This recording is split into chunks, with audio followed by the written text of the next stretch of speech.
The feds just pulled off a major sweep, and the hip-hop world is feeling the shockwaves. FBG Casino, known in part as Future's blood brother, is now staring down a federal sentence that could land him behind bars for life.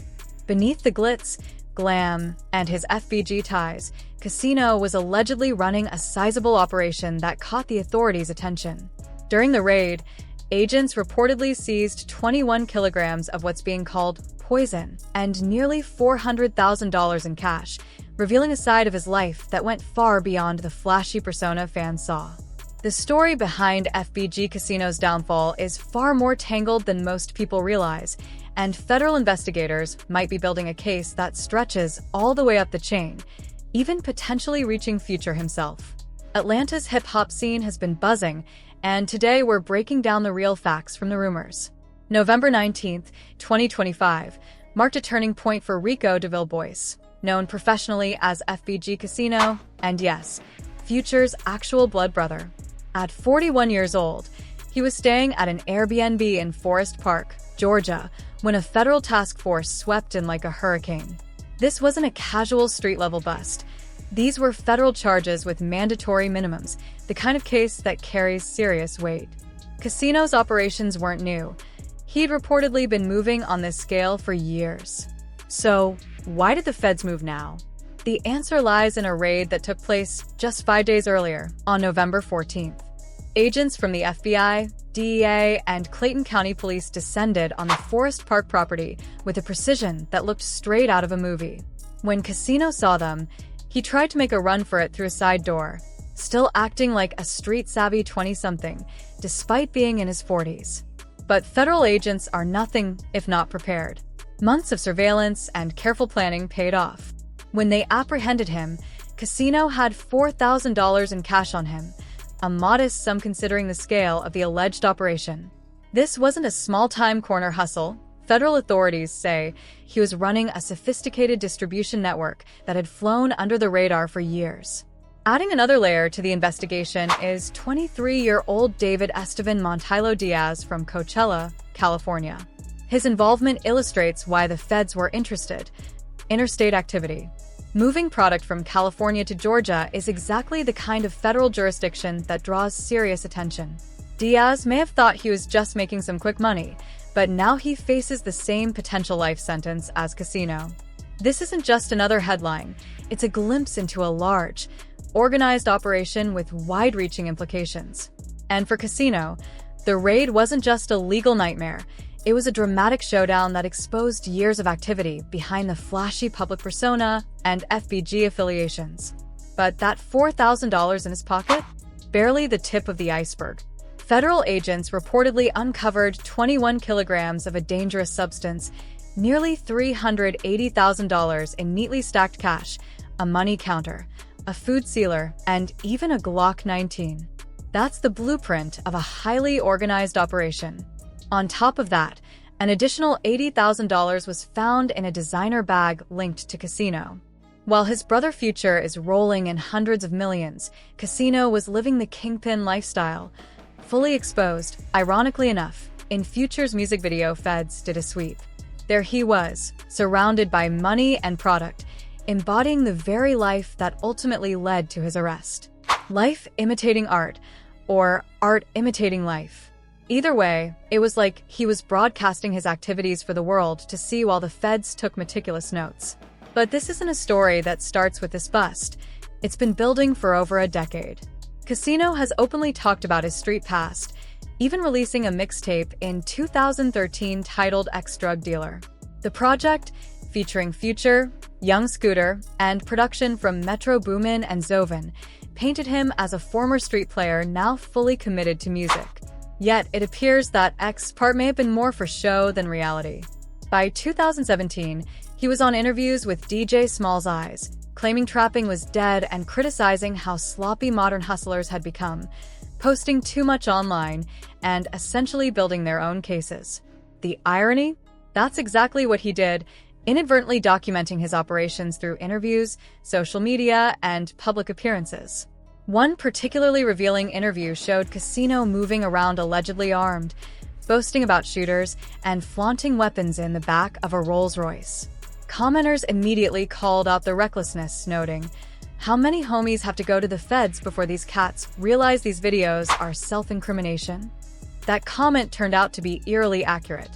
For context, when your brother is a superstar worth $50 to $100 million like Future, risking federal time seems almost incomprehensible.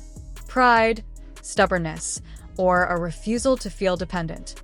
In street culture, independence is everything, but Casino took it to an extreme. Some would rather risk it all than rely on a family member, even a blood brother, for financial security.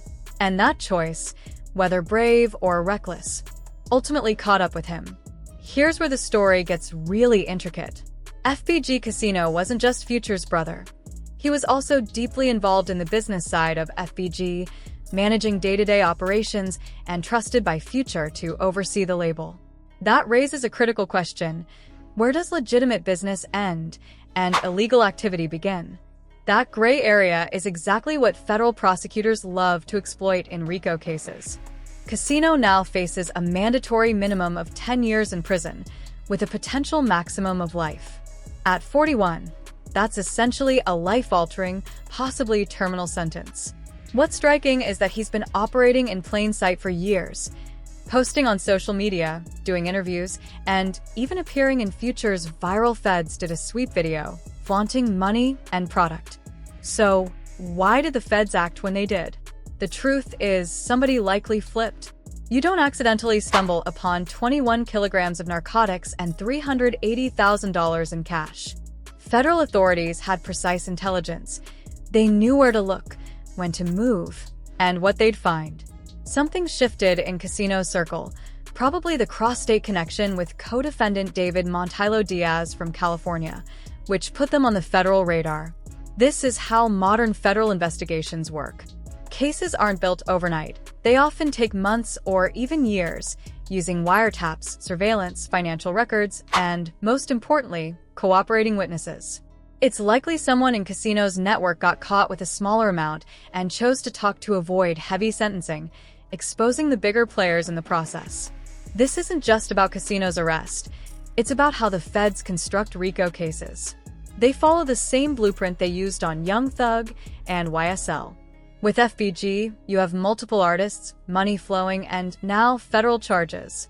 Future, as the head of FBG, could be vulnerable. The feds could argue that he used his music career and label to launder money from Casino's illegal activities, painting FBG not just as a record label, but as a criminal enterprise, with Casino acting as his street-level lieutenant. Rap lyrics, social media, and past interviews can all be used as evidence.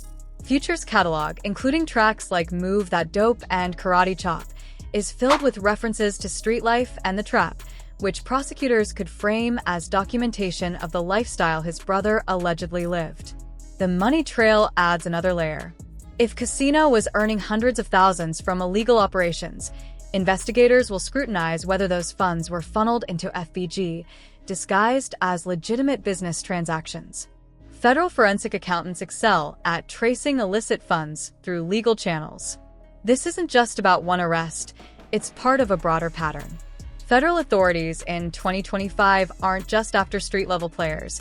They want the entire organization. From soldiers to generals, the method is consistent. Start at the bottom, then work up. We've seen it with YSL, Cash Money, and the BMF case.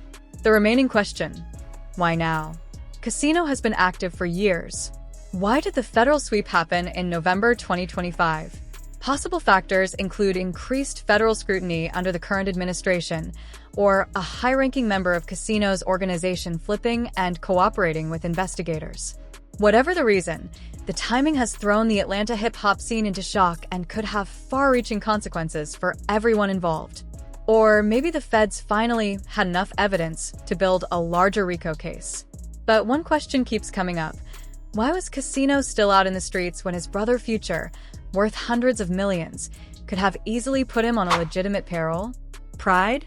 Independence? Or maybe Future knew this day would come and kept his distance. In the streets, there's a mindset that you never completely abandon the game that made you. Even with opportunities to walk away, some feel they owe the streets loyalty to the people who depended on them and the network they built over years. For Casino, that loyalty might have cost him everything. Family ties run deep in street culture, but business is business. Future probably urged Casino years ago to step away from the streets, but you can't save someone who doesn't want to be saved. And now, helping his brother could put Future at risk. Paying for Casino's legal defense might be interpreted by federal prosecutors as evidence of a criminal enterprise protecting its members. The real question is whether this is just about Casino or if the feds are building a broader case. He's facing conspiracy charges connected to co-defendant David Montielo Diaz from California, and investigators have years of social media posts, interviews, and music videos that could serve as evidence. All signs point to a possible larger probe into FBG as an organization. Consider the task force that arrested him. This wasn't local police. It was a specialized Homeland Security task force designed to target transnational criminal networks. They have resources, manpower, and a mandate to go after the big players, signaling that Casino might just be the tip of the iceberg. At the heart of it, Casino's story is about more than getting caught with product. It's about pride, loyalty, and the danger of not knowing when to step away. He had a clear path to security, a brother who made it from the streets to superstardom.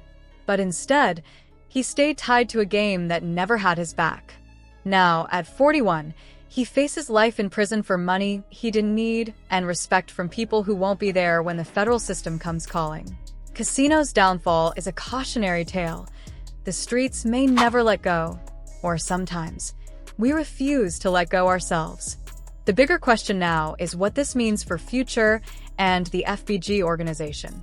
If the feds are indeed building a RICO case, Casino's arrest could just be the opening move. Every action, every lyric, and every dollar is now potentially under scrutiny. Future may be forced to make difficult choices about his brother and the business he's built to protect himself, his empire, and his career. The implications extend far beyond one family. If prosecutors successfully argue that FBG is a criminal enterprise, it sets a chilling precedent across the hip-hop industry. Any artist who has ever referenced the streets in their music could suddenly find themselves vulnerable to similar legal action. This isn't just about one arrest. It's about a pattern of federal scrutiny targeting hip-hop culture itself. History shows this approach isn't new. Authorities have gone after Bobby Shmurda, Young Thug, and now, potentially, Future. The underlying message is clear.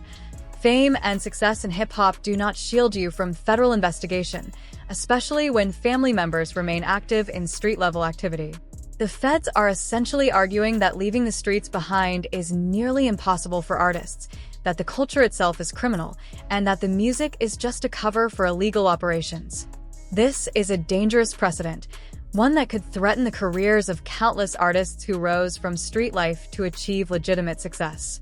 For Casino, the consequences are stark. At 41 years old, he's facing life in prison for money he didn't need and respect from people who won't be there when the system comes knocking. Sometimes, the hardest choice is walking away from the life that built you. But failing to do so can mean spending the rest of your life behind bars, paying the ultimate price for loyalty, pride, and the streets. The streets will always be there, but your freedom isn't. For Future, he likely has top-tier legal teams working tirelessly to make sure he stays untangled in all of this. Yet the harsh reality is that when federal investigators are building a case, they follow the trail wherever it leads. Right now, Future's smartest move is to stay as far removed as possible from anything that could even appear criminal and hope that Casino's situation doesn't escalate into a broader investigation. What do you think about Casino's downfall and the potential ripple effects on Future's career?